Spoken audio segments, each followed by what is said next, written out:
사람들은 성공을 꿈꿉니다.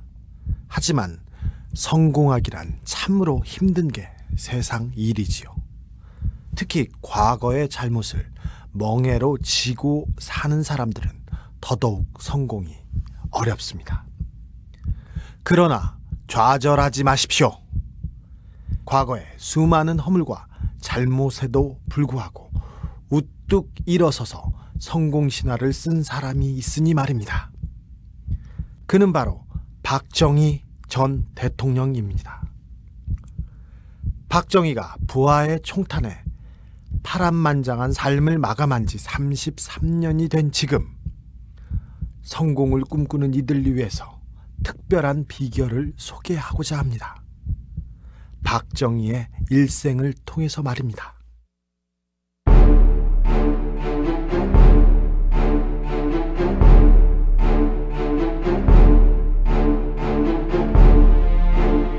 특집 주진우의 현대사 제12화 성공을 원하십니까? 성공하려면 박정희처럼.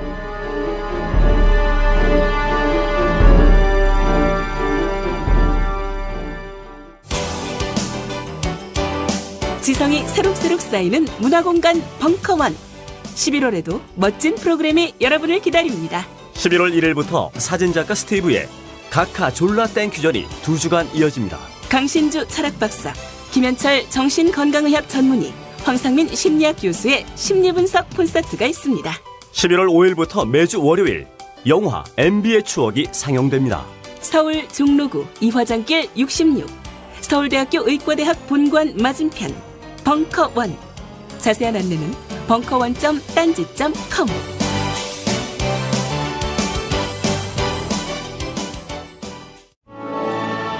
안녕하십니까. 정통 시사주간지 시사인의 주진우입니다. 죽은 기자의 사회, 날개 잃은 언론의 시대, 정직한 기자들이 반듯한 보도로 보답하겠습니다. 정통 시사주간지 시사인을 새로 구독하실 분은 서울 전화 3700-3203입니다.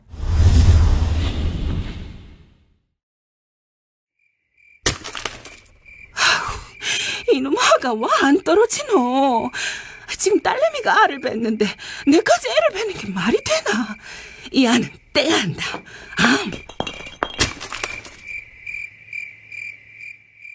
박정희의 어머니 백남희 씨는 나이 45에 박정희를 임신했다. 집안 사정도 어려운 데다가 공교롭게도 시집간 첫딸 귀희 씨도 임신 중이었다. 그래서 백남희 씨는 어떻게든 뱃속의 아이를 유산시키려고 했다. 그러나 고래 심줄보다 질긴 게 사람 목숨이라 카더니. 아무튼 뱃속에서 고생했다. 조갑재 씨 주장은 이렇습니다. 박정희를 낙태하기 위하여 그의 어머니가 간장을 사발로 마시고 밀기유를 끓여 마셨다가 까무러치기도 했다고 합니다. 섬돌에서 뛰어내려 보기도 하고 장작더미 위에서 곤두박질 쳐보기도 했습니다. 수양버들 강아지의 뿌리를 다려 마시고 디딜방아의 머리를 배에다 대고 뒤로 넘어져 물레방아에 스스로 깔리는 온갖 민간요법을 총동원했습니다. 맏딸은 옆에서 어머니의 낙태를 돕기도 했고요. 어머니의 여러 차례 유산 시도에도 결국 세상에 나온 박정희. 하지만 모유를 거의 먹지 못했고 어머니로부터 자기를 낳지 않으려고 무진 애를 썼다는 얘기를 여러 차례 듣게 된다. 정신분석학자들은 이런 출생의 우여곡절이 유기불안, 곧 어머니가 진짜 자기를 죽일지도 모른다는 공포심을 형성했을 것이라고 말한다. 여기에 막내로서 가족들의 관심과 애정을 한몸에 받았던 성장 과정이 겹쳐서 지독한 자기중심, 자기애적 성격을 만들었을 것이라고 보고 있다. 이런 성격은 출세와 성공에 대한 강한 집착을 만들었을 것이다.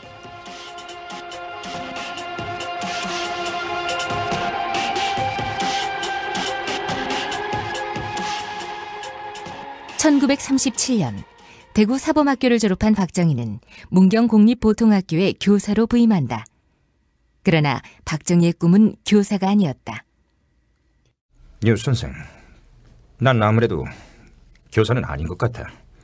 어렸을 때부터 군인이 꿈이었는데 이건 아니야. 아이, 박 선생, 그럼 어쩌게? 일본 육군사관학교라도 갈 생각이야?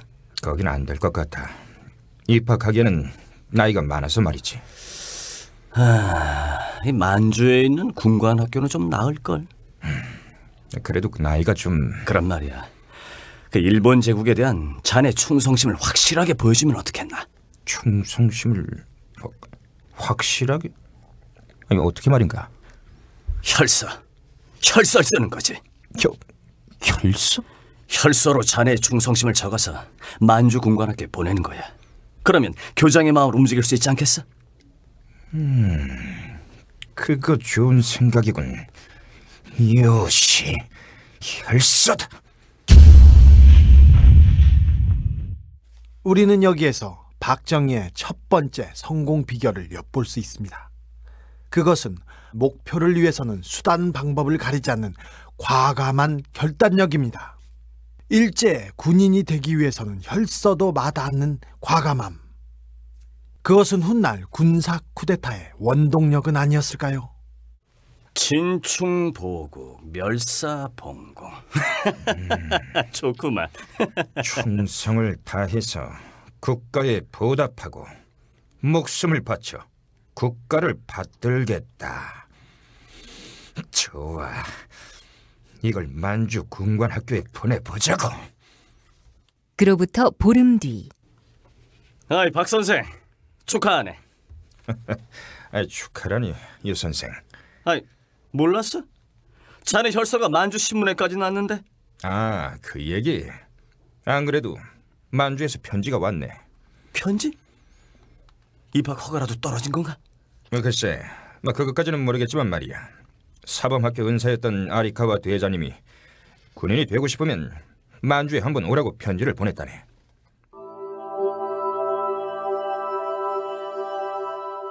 물론 이런 절호의 기회를 놓칠 박정희가 아니었다. 박정희는 관동군 제3수비대에서 복무하고 있던 아리카와 대자를 찾아 만주로 떠났다. 그리고 나이가 많다는 핸디캡에도 불구하고 아리카와 대자의 추천으로 박정희는 만주 군관학교에 입학할 수 있었다.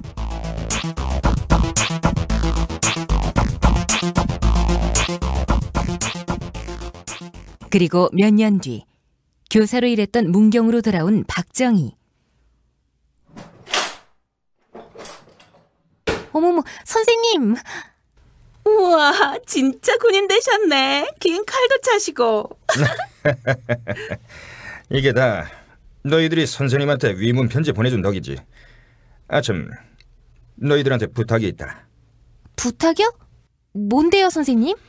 군수랑 시장, 그리고 교장 좀 내 하숙집으로 불러와라. 예? 군수랑 시장, 교장 선생님을요? 내가 긴 칼 차고 기다린다고 하면 알아들을 거야. 그리고 아이, 왜 여기로 가면서? 오랜만이요. 저 왔구만.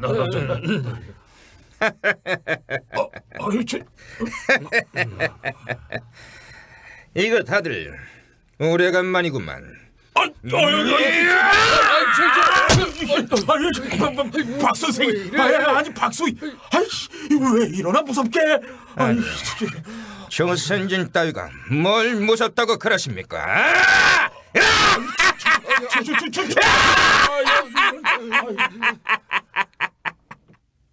마룻바닥에 칼을 꽂아놓고 지역 유지들을 무릎 꿇린 박정희. 사실 교사 시절 박정희는 남과 잘 어울리지 못하는 성격 때문에 늘 동료들로부터 따돌림을 당하곤 했다. 군인이 된 그는 자신들을 우습게 봤던 이들의 확실한 굴욕을 안겨주었다. 형님, 잘 지내셨습니까? 너 이제 아주 군인 다 됐구나. 긴 칼까지 차고. 형님, 드릴 말씀이 있습니다. 드릴 말씀이라니 뭔데? 기왕 지서 이렇게 군인이 된 거 아무래도 창씨 개명을 해야 할 것 같습니다. 뭐? 창씨 개명? 전 이 긴 칼을 차기 위해서 결석까지 썼습니다. 어차피 일본군 소비가 된 몸, 창씨 개명인들 어떻습니까? 너 이놈! 내가 무슨 일을 하고 있는지 알면서. 죄송합니다. 형님이 항일운동 하고 있는 건 알지만 저로서는 어쩔 수 없습니다. 죄송합니다.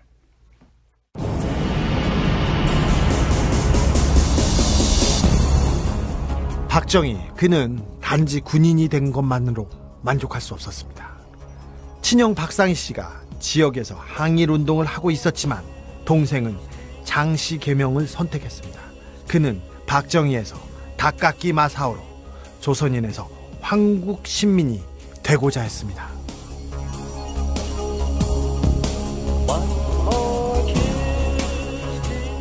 기회를 절대 놓치지 않고 기회를 잡기 위해서는 어떤 대가든 감수하는 사나이. 그래서 우리는 그를 기회주의자라고 부르는 것은 아닐까. 1942년 2월 만주 군관학교 졸업식. 다음은 영광의 수석을 차지한 다카키 마사오 생도가 졸업생 대표로 선서를 하겠습니다. 타이! 나는 오늘 청량한 한국 신민으로서 천황 폐하와 부의 황제 폐하께 멸사봉공의 정신으로 충성을 다할 것을 다짐합니다. 선서!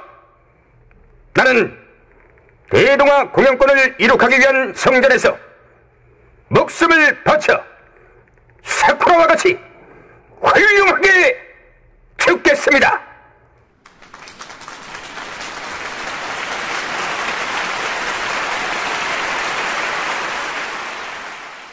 조선인이라는 핸디캡을 이겨내고 최고의 황국 신민으로 거듭난 박정희. 그는 항일군을 토벌하는 만주군 제8단에 배치되었다. 통일운동가 정경모 선생. 만주 황제 앞에서 말이야, 대동아 공영권을 수립하는 승전을 위해 자기는 목숨 바쳐서 싸우겠다고 그 맹세한 사람이 그 박정희, 그 당시에 그 다카키 마사오인데 말이야.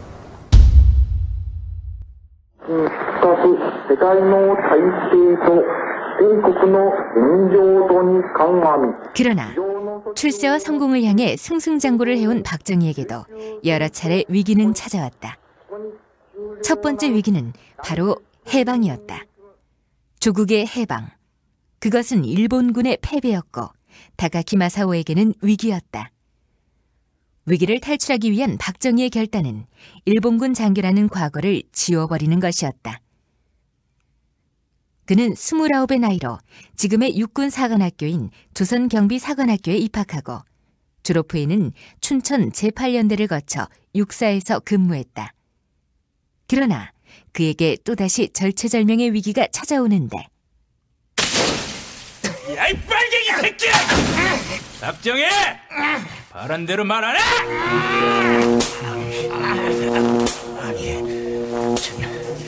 전 모르는 일입니다, 이 새끼야! 네가 남로당에 가입한 거 다 알고 있어! 빨리 부래! 나는 모르는 일이라니까! 새끼가 그런데! 일제강점기에 항일운동을 하던 박정희의 형 박상희. 그는 해방 이후에 여운형의 건국준비위원회에 가담했다. 그리고 그의 영향을 받았던 박정희는 남로당에 포섭되었다. 그런데 그 사실이 그만 발각되고 만 것이었다. 야, 박정희, 한 대 피워. 감사합니다.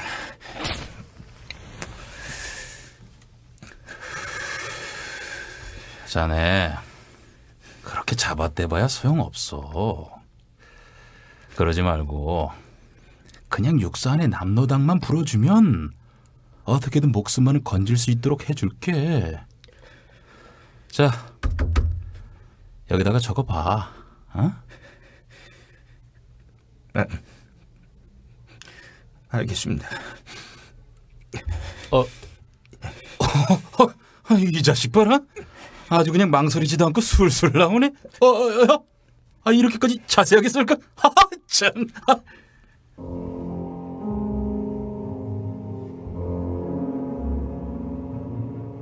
그는 살기 위해서 군 조직 안에 있던 남노당원들을 모조리 팔아넘깁니다. 이렇게 만들어진 박정희 리스트는 수사팀마저도 경악할 정도로 꼼꼼하고 디테일했다고 합니다.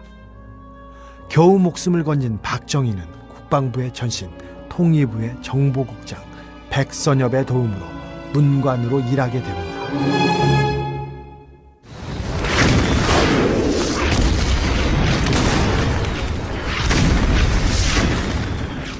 그리고 한국전쟁이 발발하자 정식으로 군에 복귀합니다.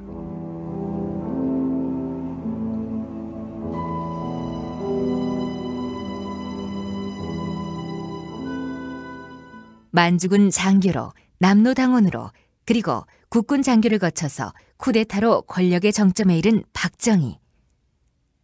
성공을 꿈꾸는 이들은 꼭 배워야 할 자기 변신과 혁신의 모범이라 할 수 있다.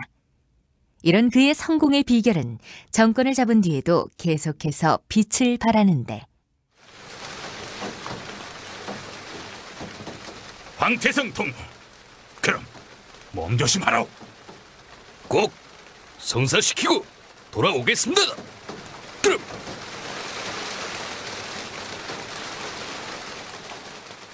(1961년) 북한의 무역부 부상을 지낸 황태성이 휴전선을 넘어간다. 북한은 5.16 주동 세력의 남노당 가입 전력을 파악하고 남북 대화의 창구를 만들어 볼 목적으로 황태성을 밀사로 보냈다. 황태성은 박정희가 가장 존경했던 형 박상희의 친구이기도 했다. 카카, 혹시 황태성이라는 사람을 아십니까? 황태성? 저희가 붙잡았는데 북에서 넘어왔답니다. 카카와 만나서 북측의 메시지를 꼭 전해드려야 한다고. 그럼 북에서 보낸 밀사라 이 말이? 어떻게 할까요? 아무래도 미국에서 카카의 사상 문제를 계속 의심하고 있는 상황이니까 밀사가 아니라 간첩으로 처리해버리는 게 낫지 않겠습니까? 말아서 처리해. 전 CIA 요원 레리 베이커에 따르면 박정희와 황태성은 반도호텔 603호실에서 3차례 만났다고 한다. 그러나 박정희의 남노당 전력을 의심하는 미국을 안심시키기 위해서 박정희는 황태성을 간첩으로 몰기로 하고 결국 사형에 처해버린다. 미국에 잘 보이기 위해서라면 그 정도쯤은 아무것도 아닌 것이다. 황태성의 조카 딸 임미정 씨. 세계에 유례없는 일을 박정희는 했습니다. 네. 밀사는 아니면 돌려보내면 되는 거예요. 그게 예의입니다. 국제법.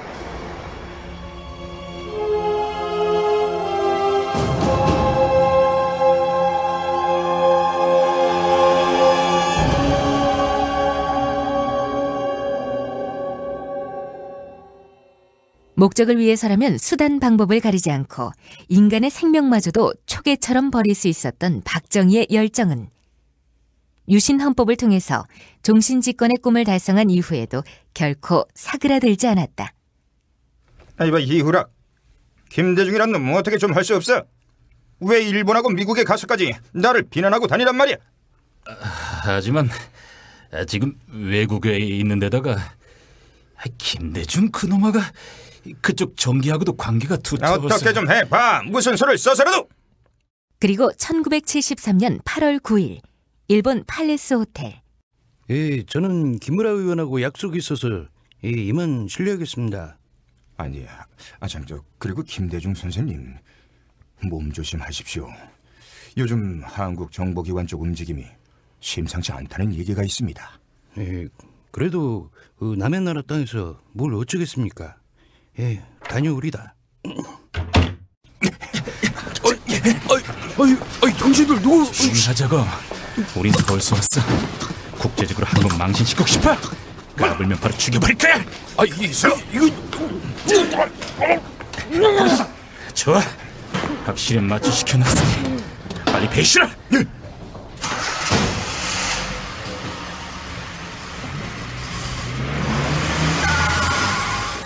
중앙정보부 기관원들은 일본에서 김대중을 납치해서 한국으로 돌아오는 길에 바닷속에 수장시켜버리려고 했다. 그러나 이 사실을 파악한 일본과 미국의 전개가 발칵 뒤집혔다. 아니 뭐야? 미국 CIA에서? 예. 김대중 씨를 죽이면 미국 정부에서 가만히 있지 않겠다고. 그리고 일본에서도 연락이 왔습니다. 일본은 또 뭐야? 일본에서 납치를 한 건 국권 침해라면서 강력하게 항의를 하고 있습니다. 아니 이후라기는 도대체 일을 어떻게 처리했길래? 73년 8월 8일 도쿄 그랜드 팔레스 호텔 복도.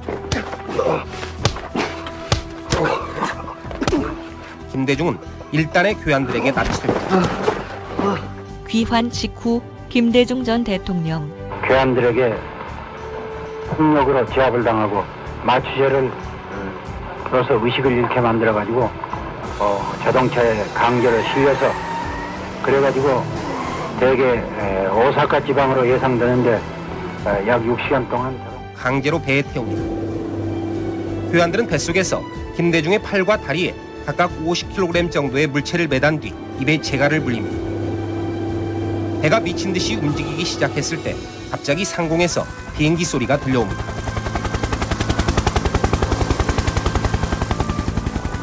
납치 사건을 감지한 미국이 김대중의 구명을 위해 보낸 비행기였습니다. 12일 부산에 도착한 김대중은 13일 밤 동교동 집으로 돌아옵니다. 최종 지시자는 과연 누구였을까? 안병국 진실과 화해 위원장. 이유락 부장이 나는 하고 싶어서 하는 줄 알아라고 역경을 낸 적이 있습니다. 일본의 김기환 공사가 처음에는 반대를 하다가 박 대통령의 결재를 확인한 다음에 공작에 적극 가담한 것으로 보입니다. 죽지 않고 살아서 이제 여러분을 찾아뵙게 됐습니다.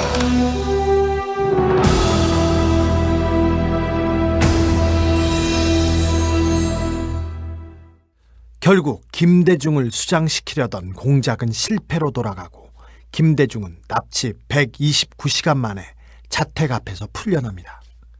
그 이후에도 인혁당 사건, 장준하 의문사, 최종길 교수 고문치사 등 영구 집권을 향한 박정희의 야욕에 장애물이 되는 사람은 살아남을 수 없었습니다.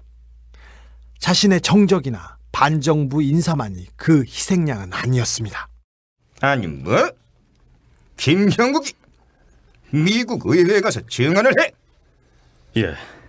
김대중 납치가 중앙정보부의 공작이란 사실까지 다 풀어버렸습니다. 아무래도 중정부장에서 해임된 거에 앙심을 품은 것 같은데. 놈의 자식이 그렇다고 미국에 가서 불어? 그리고 거기다가 회고록까지 출간할 예정이라고 합니다. 도대체 무슨 내용이 들어갈지. 막으란 말이야! 무슨 수를 써서든 막아! 그리고 1979년 10월 1일 파리에 있던 김영국은 갑자기 실종되어 버렸다. 김영국이 어떻게 되었는지는 여러 가지 설이 있다. 박선호 중정과장과 정일권 전 총리는 김영국이 서울로 끌려와서 어느 폐차장에서 자동차와 함께 폐차기계로 살해당했다고 증언했다. 미국 백악관 38년 출입기자 문명자 씨. 아니 사람이 산채로 아니 폐차장에 사람을 그렇게 죽일 수 있어요? 나는 그 소리 듣고 그 얘기를 해주는 정일권 씨도 너무너무 엄청나서 생각도 하고 싶지 않다. 그러나 공작에 참가한 것으로 알려진 한 중정요원은 김영국이 파리 근교의 양계장에서 살해당했다고 주장했다. 박정희를 상대로 맹비난을 퍼붓던 김형욱 씨, 이 김형욱 씨를 상대로 박 대통령의 메시지를 전했던 유영수 씨 증언. 프레이저 청문회에 나갈 적에 대통령의 그 사생활만은 얘기 안 해주길 바란다. 이게 이제 마지막 이 박 대통령 측에서 희망사항이었습니다. 어떻게 말이야 부장까지 한 친구가 남은 나라의 국회에 가서 말이야 자기 상간의 그 사생활을 얘기해서 기록에 남기느냐 말이야. 그래서 이렇게 그걸 그대로 받아줬어요.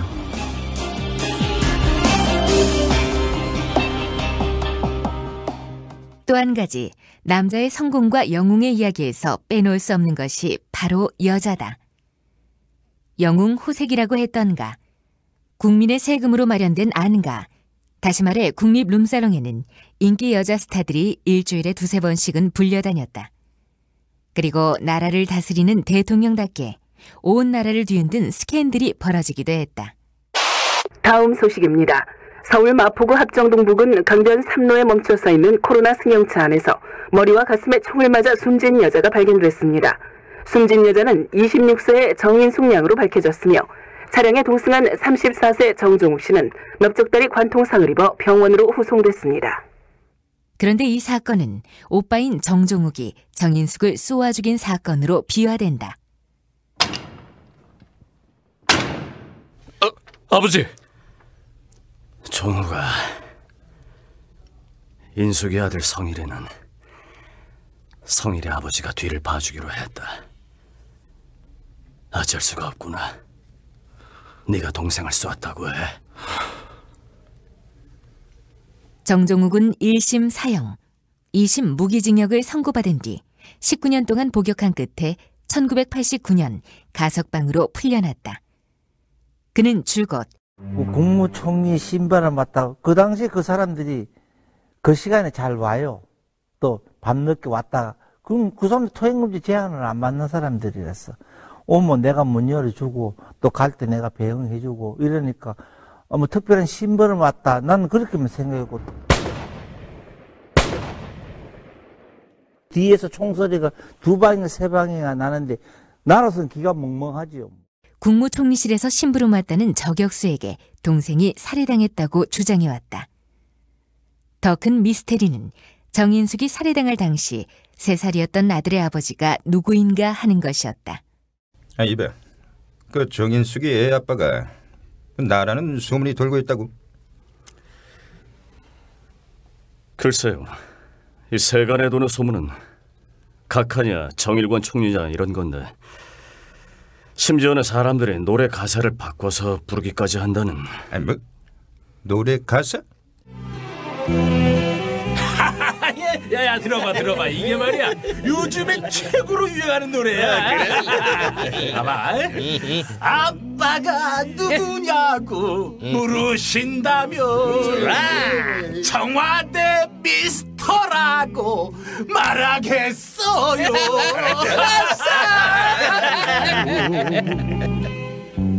먼 날 당신이 날 정인숙이 낳은 아들의 아버지가 누구인가에 대해서 사람들은 박정희가 아니면 정일권 총리라고 생각하고 있었다. 그리고 나훈아의 사랑은 눈물의 씨앗 노래 가사를 바꿔 부르기도 했다. 그 때문에 이 노래는 금지곡으로 묶여있기까지 했다.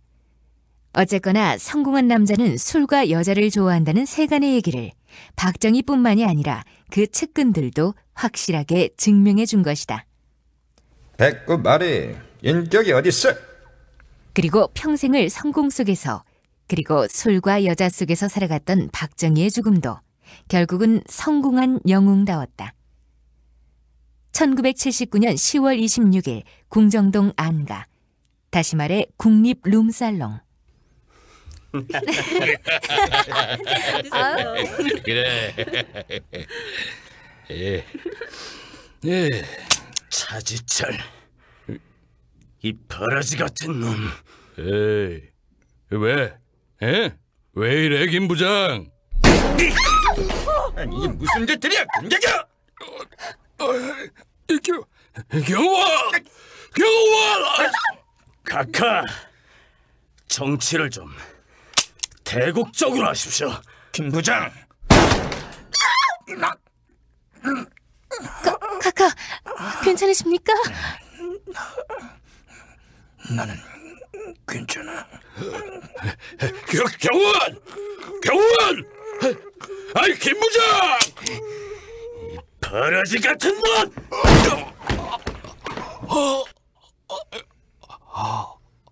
야수의 심정으로 유신의 심장을 쏘는 거다.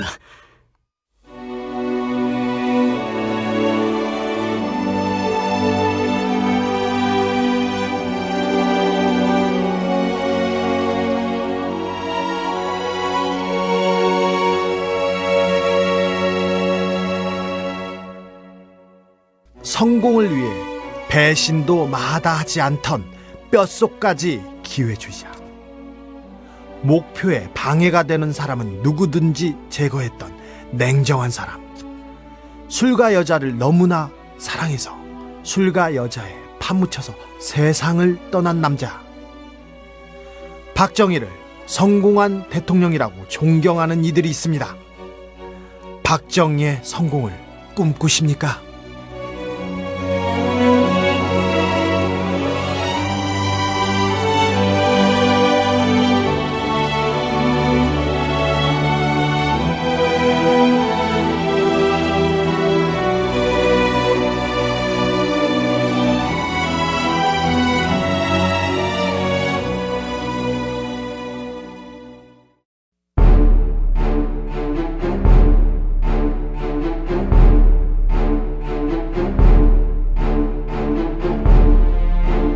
주진우의 현대사. 지금까지 나레이션 주진우, 해설과 출연의 소리공작 집단 보이스비 앰비셔스, 역사고중의 한홍구 성공회대 교양학부 교수, 법률자문의 이재정 변호사, 극본 황덕창, 기술 김태용, 연출 김용민, 제작 딴지라디오였습니다.